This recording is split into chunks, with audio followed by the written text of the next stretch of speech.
नमस्कार दोस्तों, GK study with Rakesh में आपका हार्दिक स्वागत है। दोस्तों, हम लास्ट वीडियो लेक्चर में पॉलिटी पढ़ रहे थे। पॉलिटी के अंतर्गत हमने संविधान संशोधन प्रक्रिया स्टार्ट की थी।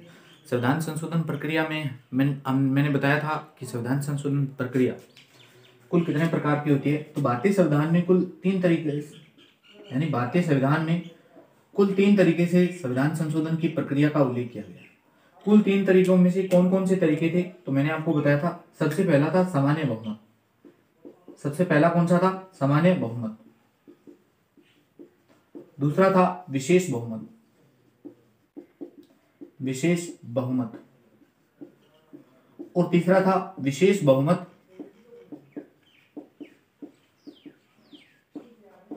प्लस आधे राज्यों का अनुमोदन। प्लस आधे राज्यों का अनुमोदन। दोस्तों, ये हम पढ़ चुके हैं। ये हमारा लास्ट वीडियो लेक्चर में कंप्लीट हो गया था। आज हम पढ़ेंगे विशेष बहुमत प्लस विशेष बहुमत प्लस आधे राज्यों का अनुमोदन। यानी हमारे 2 पार्ट बचे हुए थे, वो आज हम इस वीडियो लेक्चर में पूरा कंप्लीट करेंगे। तो आइए दोस्तों स्टार्ट कर लेते हैं। अगर आपने पिछले वाला वीडियो नहीं देखा तो सबसे पहले वो देखिए ताकि आपको क्रमशः समझ में आए। दोस्तों, पहली बात तो एक नोट लगाना और लिखना, यानी विशेष बहुमत के बाद में एक नोट लगाया जाता है और नोट लगाकर बात लिखी जाती है कि अनुच्छेद 368 के तहत, अनुच्छेद 368 के तहत होने वाले संविधान संशोधनों को, होने वाले संविधान संशोधनों को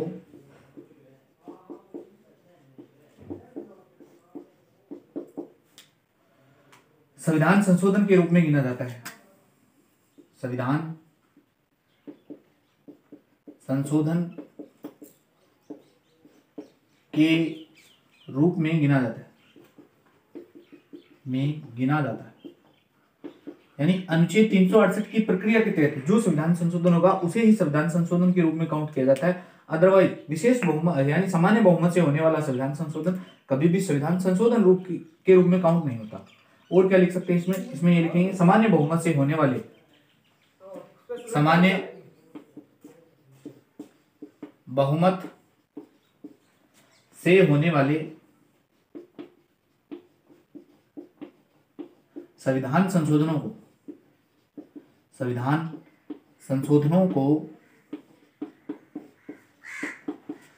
संविधान संशोधन के रूप में नहीं गिना जाता। संविधान संशोधन के रूप में नहीं गिना जाता।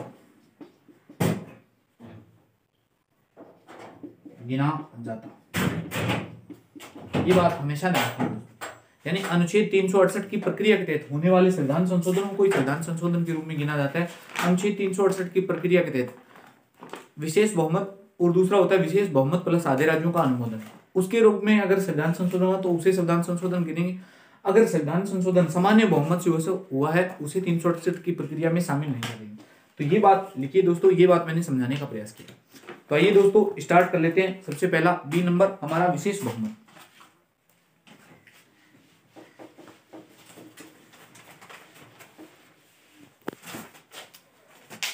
हेडिंग डालें विशेष बहुमत। विशेष बहुमत। अब पहली बात तो दोस्तों विशेष बहुमत की अगर डेफिनेशन लिखने को आए तो डेफिनेशन क्या है? तो विशेष बहुमत में शामिल करते हैं सदन की सदस्य संख्या। सदन की सदस्य संख्या यानी सदन की सदस्य संख्या तथा उपस्थित व मतदान करने वालों का, तथा उपस्थित व मतदान करने वालों का 2/3 बहुमत अगर ये हासिल होता है तो उसे विशेष बहुमत के अंतर्गत शामिल किया जाता है। सदन की कुल सदस्य संख्या का यानी सदन की सदस्य संख्या तथा उपस्थित व मतदान करने वाले करने वालों का 2/3 बहुमत होना आवश्यक है। अगर ये होता है तो विशेष बहुमत है। गुरुजी समझ में कौन है, प्रैक्टिकल करके बताओ। तो प्रैक्टिकल देख लेते हैं दोस्तों। प्रैक्टिकल आप सभी जानते हैं कि लोकसभा की सदस्य संख्या कितनी है। लोकसभा की पहले हुआ करती थी दोस्तों 545, वर्तमान में 543 है।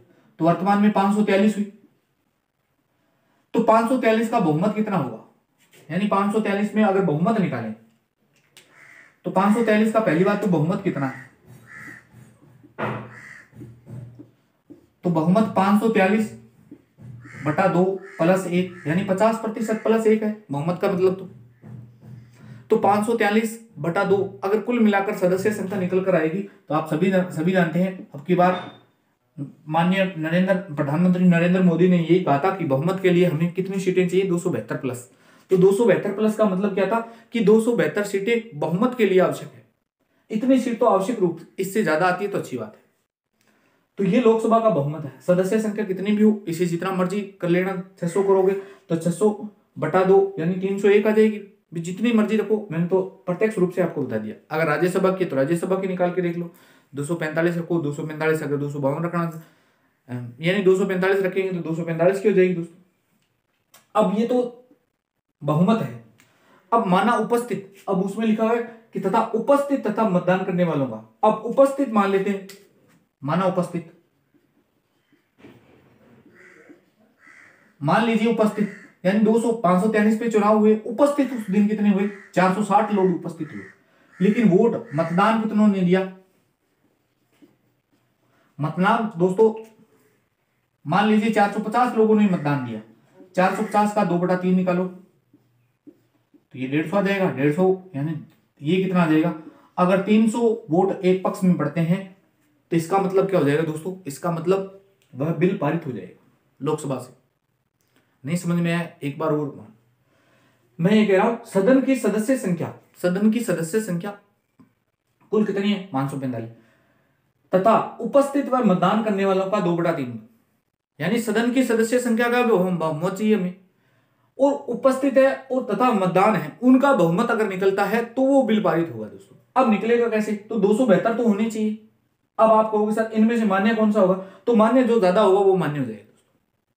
यानी अगर 272 अब आप कहोगे सर 272 से नीचे, तो भाई 272 से तो नीचे हो ही नहीं सकता, पॉसिबिलिटीज नहीं है। अब लोकसभा की सदस्य संख्या 543 का बहुमत कितना है, तो 543/2 + 1 करेंगे यानी 50% + 1 करेंगे तो इसका मतलब हो जाएगा 272। माना उपस्थित यानी 543 में से उस दिन उपस्थित हुए 460, लेकिन वोट कितनों ने डाला, वोट दिया 450 लोगों ने। तो 450 का 2/3 निकालोगे तो 450 का 2/3 कितना है, 300 निकल कर आएगा। अगर 300 बिल पारित हो जाता है दोस्तों तो वह बिल लोकसभा में पारित हो जाता है, और दूसरे सदन में भी यही प्रक्रिया दोहराई जाती है। दूसरे सदन में भी यही प्रक्रिया। अब दूसरे सदन की प्रक्रिया बताने की आवश्यकता नहीं है दोस्तों, ये एग्जांपल आप नोट कर सकते हैं अच्छे तरीके से समझने के दृष्टिकोण से। यानी लोकसभा का मैंने हूबहू एग्जांपल दे दिया आपको। अब यहाँ उपस्थित करने, माना उपस्थित, ये संख्या बदल सकती है, बाकी सब कुछ सेम टू सेम रहेगा। मान लीजिए उस दिन उपस्थित लोग थे 300 थे, लेकिन मतदान कितनों ने किया, 270 ने किया। तो 270 का 2/3 कर लेना दोस्तों। 29, 27, 90 दूना 180, यानी 180 प्लस वोटिंग आ जाएगी। तो वो फिर देखना पड़ेगा दोस्तों। यानी मैंने आपको बताया कि इतने लोग उपस्थित होने चाहिए। तो ये लो दोस्तों, ये था हमारा विशेष बहुमत। आशा करता हूं ये आपको समझ में आ गया। अब हेडिंग डाल लीजिए तीसरा, यानी विशेष बहुमत प्लस आधे राज्यों का अनुमोदन, यानी सी नंबर जो हमारा था वो उस पर हेडिंग डालिए।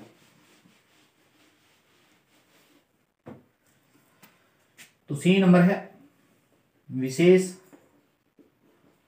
बहुमत प्लस आधे राज्यों का अनुमोदन, प्लस आधे राज्यों का अनुमोदन। ये प्रक्रिया क्या है दोस्तों, आधे राज्यों का अनुमोदन, पहली बात तो ये कहां से होगा, तो राज्य विधानमंडल से।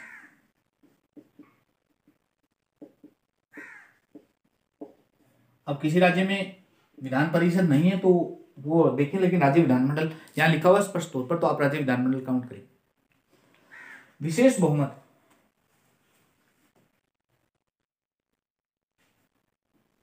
आधे राज्यों का अनुमोदन यानी कुल वर्तमान में राज्य कितने 28 दोस्तों, तो लिख देता हूं केवल आधे राज्य अर्थात यहां देखो आधे राज्य लिखा है, इसका मतलब केवल आधे राज्य अर्थात केवल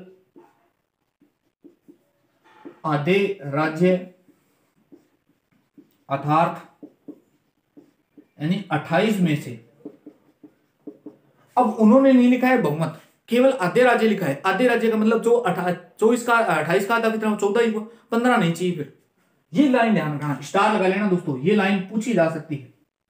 यानी केवल आधे राज्यों का अर्थात 28 राज्य हैं तो 28 राज्य हैं तो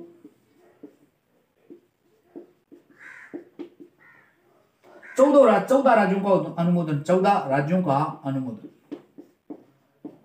दोस्तों ये लाइन बहुत महत्वपूर्ण है, इसे मैं स्टार लगा रहा हूं। क्यों लगा रहा हूं दोस्तों, यहां आपको कंफ्यूजन करने को दे सकता है। आधे राज्यों का बहुमत लिखा हुआ मिल सकता है, आधे राज्यों को बहुमत का मतलब होता है 50% प्लस 1, लेकिन अनुमोदन लिखा हुआ है यहां शब्द, तो अनुमोदन का मतलब है केवल आधे राज्य। आधे राज्य मतलब 28 राज्य, तो 28 का आधा कितना हो गया भाई, 28 का आधा हो जाता है 14, अगर 26 है तो 13 हो जाएंगे दोस्तों, 14 नहीं होंगे दोस्तों, यानी यहाँ 15 की संख्या नहीं आएगी, 15 आते ही गलत हो जाएगी लाइन, तो ये ध्यान रखना, स्टार लगा दिए दोस्तों। 28 राज्यों में और कोई चीज शामिल है क्या, तो दोस्तों ध्यान रखना, इसमें 28 राज्य, इसमें 28 राज्य तथा यानी 28 राज्य प्लस लिख देता हूं दिल्ली व पुदुचेरी, क्योंकि 17वें संविधान संशोधन के तहत इनको भी शामिल किया हुआ दोस्तों, तो वो भी ध्यान रखना, दिल्ली व पुदुचेरी, पुदुचेरी की विधानसभा, पुदुचेरी भी शामिल है दोस्तों, यानी 2 यूटी भी शामिल है हमारे पास में, ये भी ध्यान रखना आधे राज्यों में। और क्या है, सभी राज्य अपने विधानमंडल का बहुमत तथा सभी राज्य अपने राज्य विधानमंडल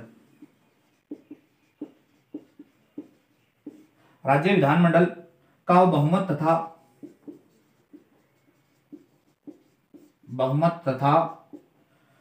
उपस्थित व मतदान करने वालों का, उपस्थित व मतदान करने वालों का 2/3 बहुमत से बिल पारित करें, 2/3 बहुमत से बिल पारित करें। तो अगर ये ऐसी कंडीशन हो जाती है तो ये संविधान संशोधन यानी इस प्रकार का होगा। मैंने इसकी आवश्यक शर्तें क्या है दोस्तों वो आपको सामने लिख दी है दोस्तों। क्यों लिखी है, क्योंकि यहां से प्रश्न बन सकता है गलत करवाने के लिए। प्रश्न विशेष बहुमत प्लस आधे राज्यों का अनुमोदन का मतलब क्या है, आधे राज्यों का, तो आधे राज्य का अनुमोदन यानी राज्य विधानमंडल का अनुमोदन कैसे लेंगे दोस्तों। राज्य विधानमंडल में शामिल कौन कौन है, पहली बात तो यही ध्यान रखना, राज्य विधानमंडल में 28 राज्य और 2 यूटी शामिल है। मैंने सिर्फ आपको एग्जाम्पल देकर बताया दोस्तों। 28 राज्यों में आधे राज्यों का अनुमोदन का मतलब बहुमत नहीं है दोस्तों, आधे राज्यों का मतलब प्रत्यक्ष रूप से आधा है। समझ रहे हैं, प्रत्यक्ष रूप से आधे का मतलब आधा ही है, प्लस 1 नहीं लिखा हुआ है, यहां ऐसी प्लस 1 वाली कोई कंडीशन नहीं लिखी हुई, तो आप भी मत कर लेना। सभी राज्य अपने अपने राज्य विधानमंडल में बहुमत तथा उपस्थित व मतदान करने वालों का 2/3 बहुमत से अगर बिल पारित करते हैं तो वो इस संविधान संशोधन के अंतर्गत गिना जाएगा दोस्तों। तो ये था दोस्तों विशेष बहुमत।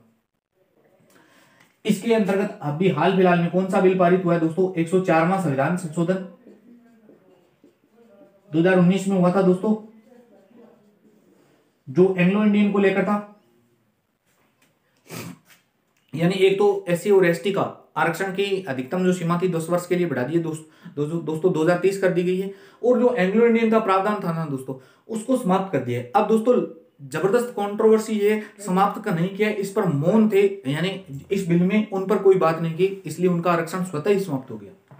अब सरकार, अगर कोई अन्य सरकार आती है, तो अगर मान लीजिए अभी चुनाव है यानी 2027 में चुनाव है, तो 2027 में अगर नरेंद्र मोदी जी सरकार में आते हैं, अगर कांग्रेस सरकार में आती है, तो हो सकता है वो प्रावधान वापस भी लागू कर सकते हैं, लेकिन ये भविष्य का सवाल है। वर्तमान में इस एंग्लो इंडियन का आरक्षण बढ़ाया नहीं गया, इसका मतलब समाप्त कर दिया गया दोस्तों। हालांकि हम 104वां संविधान संशोधन पूरा डिटेल से पढ़ेंगे, आज तो सिर्फ संविधान संशोधन की प्रक्रिया किस प्रकार होती है इस पर मैंने चर्चा की।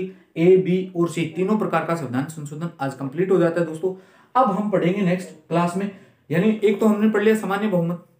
सामान्य बहुमत किस किस तरीकों में होता है और कौन कौन से ऐसे पार्ट्स हैं जिन पर सामान्य बहुमत किया जा सकता है दोस्तों, तो वो हमने देख लिया। एक हम ये पढ़ लेंगे दोस्तों, विशेष बहुमत प्लस आधे राज्यों का अनुमोदन। अब बचा हुआ पार्ट बी नंबर में आएगा, बी नंबर आपको पढ़ने की आवश्यकता नहीं है, तो सी नंबर हम नेक्स्ट वीडियो में इस पर पढ़ेंगे दोस्तों, पूरा डिटेल से आएगा और इस पर लगातार सवाल बनने हैं दोस्तों। आज मैं आपको लगभग 2012 से बाद के बाद में जितने भी पीसीएस हुए उन एग्जामों में चर्चा करेंगे दोस्तों, यानी यहाँ से लगभग हर परीक्षा में प्रश्न पूछा जाता है। तो आज हमारा वीडियो यहीं समाप्त करेंगे दोस्तों, नेक्स्ट वीडियो में इस पर चर्चा करूंगा। धन्यवाद दोस्तों। यह वीडियो आपको कैसा लगा, अच्छा लगा तो लाइक शेयर कमेंट करके जरूर बताना दोस्तों। मिलते हैं नेक्स्ट वीडियो में। जय हिंद, जय भारत।